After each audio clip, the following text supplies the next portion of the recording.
Olá, boa tarde pessoal.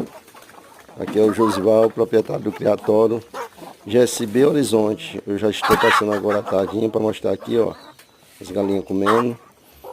Aí já para vocês ficar atualizados aí na criação, entendeu? Aí as galinhas muito bonitas, frangas novas, né? Primeira postura. Para você ver o tamanho da qualidade das frangas. Esse é um vídeo curto só para vocês verem. Já peço que vocês deixem o like e compartilhem, pessoal, para ajudar aqui o canal. Que sou novo, estou começando agora. Que vocês compartilhem, que para quando todos os dias quando eu postar vídeos, vocês receber vídeos novos aí. Apesar de ser a mesma criação. Uma boa tarde, que Deus abençoe a cada um de vocês.